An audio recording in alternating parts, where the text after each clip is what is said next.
Então Josué 2:21 diz: seja como vocês disseram, respondeu Raabe. Assim ela os despediu. Eles partiram. Depois ela amarrou um cordão vermelho na janela. Irmãos, eu quero pensar com os irmãos hoje sobre o tema o cordão vermelho na janela.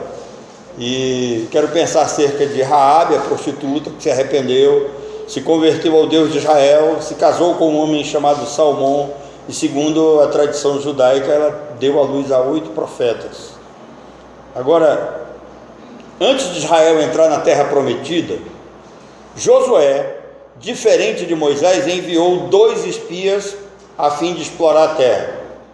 Moisés enviou 12 com o objetivo de levantar o que a terra tinha de melhor, e a finalidade era empolgar o povo, fazer com que o povo se apaixonasse pelaquela terra e desejasse adentrá-la. Josué, por sua vez, enviou apenas 2 para levantar os pontos fracos da cidade de Jericó. Jericó estava no caminho para a entrada da terra prometida. Chegando lá, eles foram para a pousada de uma mulher chamada Raabe. O rei de Jericó soube que esses espiões israelitas haviam entrado em Jericó para espiar a terra e mandou prendê-los. Raabe também soube das intenções do rei e escondeu os espias no sótão ou no telhado de sua casa. Quando os emissários do rei chegaram, Raabe disse: vieram até mim, mas foram tomando a direção do Jordão. Pergunta: Raabe falou a verdade ou mentiu? Raabe mentiu, mas até aqui ela podia mentir. Até aqui era a velha Raabe. Depois de vasculharem a casa toda, a ampla hospedaria, para quem se é mais atento, Raabe, além de ser prostituta, ela tinha uma espécie de hospedaria. Os homens que iam buscar prazer lá acabavam ficando hospedados na própria casa dela. Então os soldados foram até lá e não conseguiram encontrar os jovens por ser muito amplo. Depois que os homens do rei deixaram a casa, Raabe foi até os espias escondidos e contou-lhes algo interessante. Os habitantes de Jericó vivem com medo por causa da proximidade de Israel. Quer dizer, Israel estava se aproximando, Israel estava indo em direção à terra prometida, Jericó está no meio, e eles já estavam com medo. Os habitantes de Jericó estavam com medo, porque Israel estava se aproximando deles, e eles temiam por suas vidas. É isso que Raabe diz. Foi aí que Raabe abriu o coração para os espias. Eu sei que o Senhor lhes deu essa terra. Preste atenção que esse povo do Antigo Testamento, eles não eram tão bobos assim como nós imaginamos. E eu tenho certeza que ao término dessa reflexão, você vai estar mais surpreso ainda com o que você vai ouvir. Então, Raabe diz assim: vocês nos causam medo, e um medo terrível. Todos os habitantes dessa terra, da terra de Jericó, estão apavorados por causa de vocês. No verso 10 do capítulo 2, ela diz assim: pois temos ouvido como o Senhor secou as águas do Mar Vermelho perante vocês, quando saíram do Egito, e o que vocês fizeram a leste do Jordão com Seom e Og, os 2 reis amorreu que foram aniquilados. Verso 11: quando soubemos disso, o povo desmaiou-se completamente, e por causa de vocês, todos perderam a coragem, pois o Senhor, o seu Deus, é Deus em cima nos céus e embaixo na terra.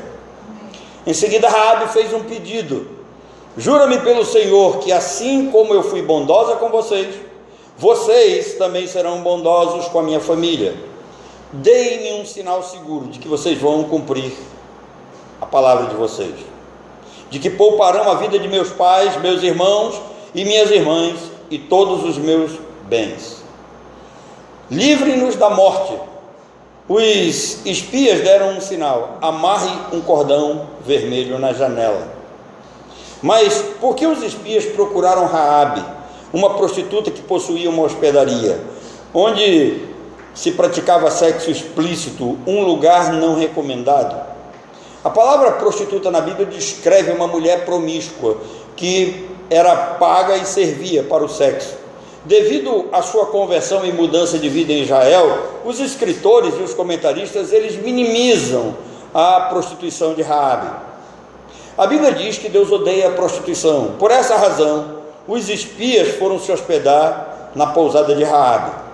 Eles sabiam que ali seria o último lugar em que os homens de Jericó iriam atrás deles. Ou seja, por que eles procuraram uma prostituta e por que eles procuraram a hospedaria dessa prostituta? Porque eles sabiam que lá seria o último lugar que eles seriam procurados, porque na cabeça do inimigo não caberia de que os homens santos de Deus procurariam uma prostituta e ficariam hospedados na casa dela.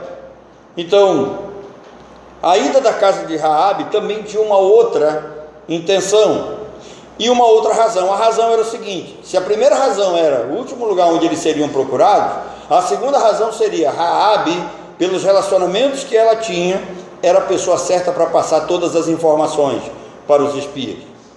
Mesmo aos 50 anos, Raabe era uma mulher linda, muito procurada e com informações privilegiadas. Ela ouvia confissões, ela sabia detalhes da política e da segurança da cidade. Havia então razões específicas para que os espias a tivessem procurado. Deus jamais aceitaria, numa visita normal, que os espias se hospedassem na casa de uma prostituta. Quando Balaão induziu as midianitas a se prostituírem com os judeus, Deus matou 24 mil homens com uma praga. Ou seja, Deus odeia de fato a prostituição, mas aqui nós temos um caso específico, um caso extraordinário. Raabe é uma mulher escolhida por Deus, e a eleição de Raabe é mais um elo na longa corrente da história, onde Deus escolhe o pequeno, escolhe o mais frágil, escolhe o oprimido. Ou seja, Deus sempre está escolhendo as coisas loucas para envergonhar os sábios. Deus escolhe o fraco para torná-lo forte e vencedor, a fim de glorificar o seu nome. Foi assim com Jacó, que era mais fraco que Esaú. Foi assim com Gideão, que era o mais moço de uma pequena família em Israel. Foi assim com Davi, que era o mais novo e rejeitado na casa de Isai. Quando Deus, Ele nos escolhe, irmãos, guarde isso na sua vida. Quando Deus olha para nós, Ele não olha para o que nós somos, mas Ele olha para aquilo que Ele vai fazer em cada um de nós. Não se deixe levar pelo seu tamanho, pelo valor que você julga ter, por achar que você é frágil, por achar que você é pequeno e até insignificante. Nós temos que aprender muito com Raabe. Ela afirmou temer ao Senhor. Nossos corações derretem de medo, disse ela. Talvez o temor seja algo que falte no meio do povo de Deus nos nossos dias. A Bíblia vai nos dizer, através do sábio Salomão, que o temor do Senhor é o princípio de toda a sabedoria. Por isso Raabe foi aceita. Ela disse: eu sei quem é o Deus de Israel. Irmãos, Raabe também nos ensina que arrependimentos mudam destino. Arrependimento e fé, conversão verdadeira, acaba mudando o destino das pessoas. Raabe era uma prostituta que morava num lugar condenado à destruição, mas a graça mudou a sua vida e o seu destino. Deus usa pessoas improváveis, sem muita expressão, para cumprir os seus propósitos. Ninguém esperaria que uma mulher pagã e prostituta fosse tão importante para o povo de Deus. Eu tenho certeza que Raabe jamais seria membro da nossa igreja aqui. Isso nos ensina que quando Deus escolhe pessoas improváveis, Ele as usa para realizar os seus propósitos. Nós não devemos subestimar aquilo que Ele pode fazer na vida de cada ser humano. A importância de se pagar o preço com fé e com coragem e com dedicação pessoal é outra coisa que essa mulher nos ensina. Raabe arriscou a sua vida para esconder e ajudar os espiões. Sua coragem e ação foram fundamentais para o sucesso da missão. Raabe mostra que para agir com fé é preciso ter coragem, mesmo que isso signifique enfrentar sérios riscos e até a ameaça à própria vida. Irmãos, graça e misericórdia não é para todos. Entenda isso. Graça e misericórdia não é para todos. Certamente naquela cidade, Raabe, de acordo com a nossa cultura, seria a última pessoa a ser procurada. A história de Raabe é um poderoso lembrete de que a graça e a misericórdia de Deus não caem por acaso. A graça e a misericórdia de Deus sempre tem um alvo, e sempre tem um alvo definido pelo Senhor. O Senhor é soberano, Ele age livremente. Nós não podemos ignorar a sua palavra e os seus decretos. Apesar de ser estrangeira, fora da aliança e com um passado pecaminoso, Deus a salvou e Deus a fez membro da nação de Israel. Raabe se casou com Salmão, entrou para a história em Israel, fazendo parte da genealogia de Jesus. Agora, por que os espias ordenaram que Raabe marcasse a sua casa com um cordão vermelho? Quando nós lemos a Bíblia em português, ela não nos diz nada. Não há explicação com relação a isso. Por que um cordão vermelho? Não poderia ser uma outra coisa? Claro que poderia. Quando um país e uma nação está se rendendo a outra nação numa guerra, o que eles usam? Uma bandeira branca. Por que os espias não disseram: coloca aí um pano branco na tua janela, nós vamos entender quem é você? Mas eles não disseram isso, eles disseram: coloque um cordão vermelho. E o hebraico responde para nós o que significa esse cordão vermelho. A resposta, ela começa lá no início, lá no Éden. Gênesis nos apresenta 5 palavras hebraicas importantes, encontradas em Gênesis. A gematria, que é a palavra hebraica que dá origem à palavra grega geometria, ela refere-se aos valores numéricos que são atribuídos às letras do alfabeto hebraico. Ou seja, cada letra do alfabeto hebraico tem um significado. E aqui eu quero destacar 5 palavras para que você entenda, e no final certamente Deus vai mostrar a glória do seu nome nesse cordão vermelho. As 2 primeiras palavras que me chamam a atenção é Tolá e Shanim.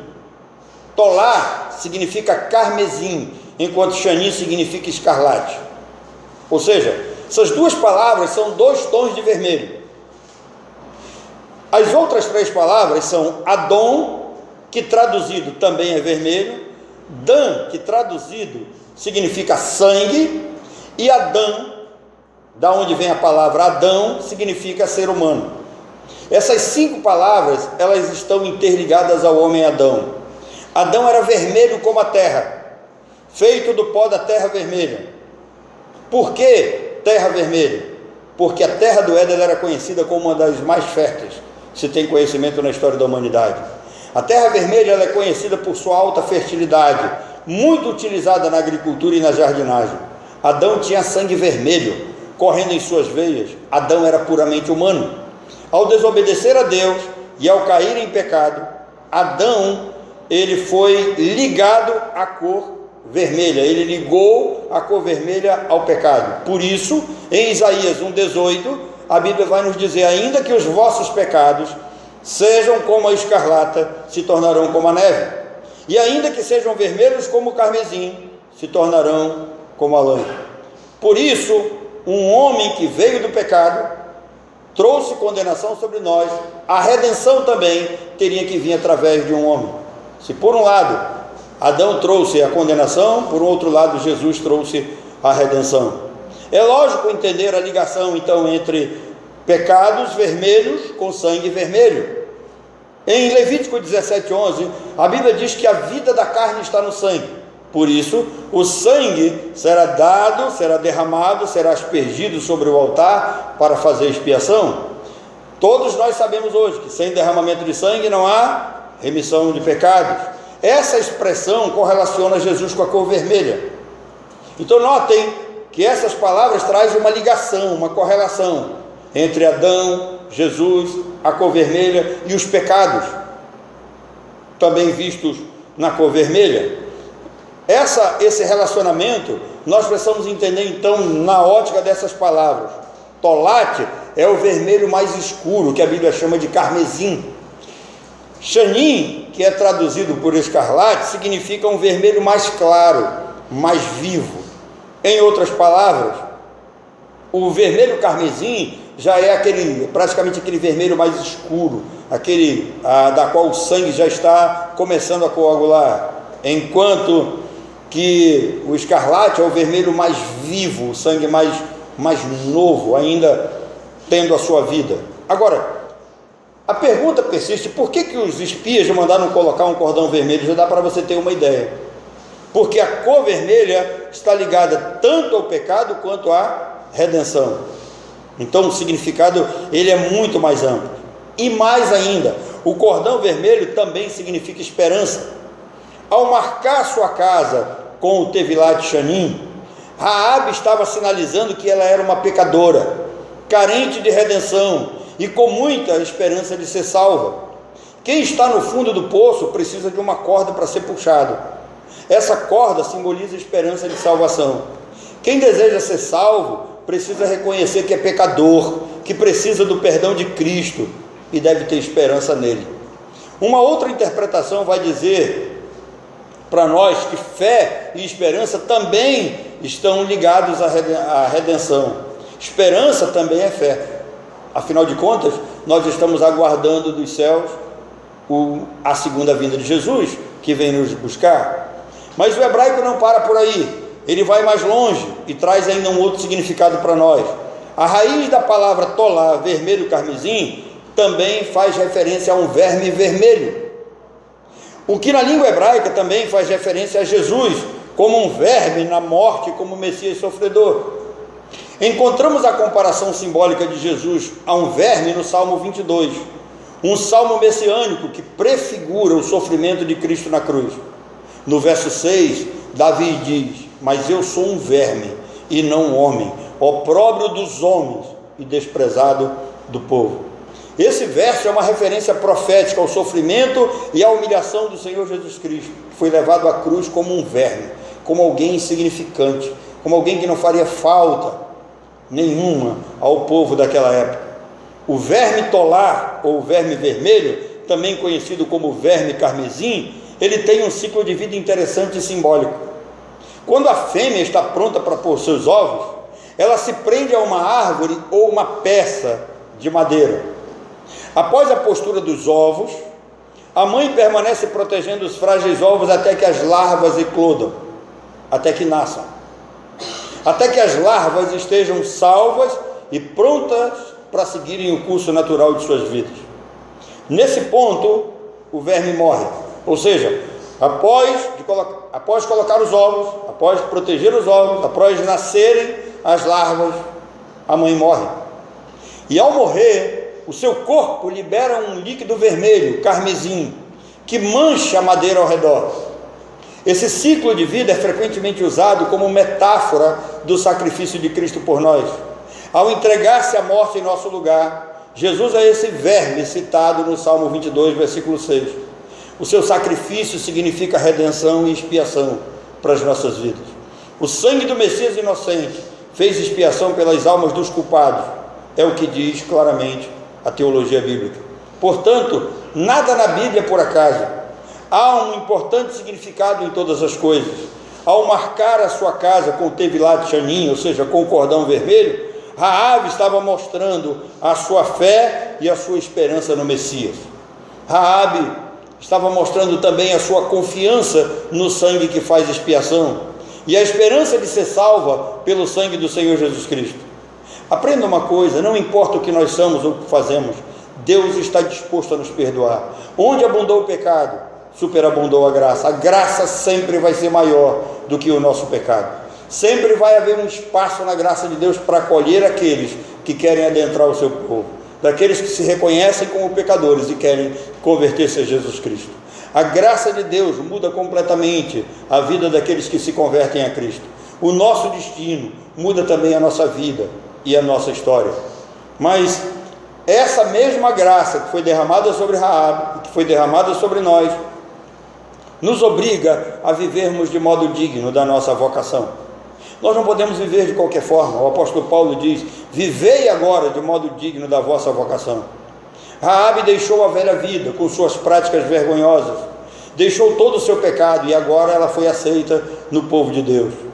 E ela foi aceita de forma bem diferente. Ela foi aceita como uma nova mulher, fruto de uma conversão genuína.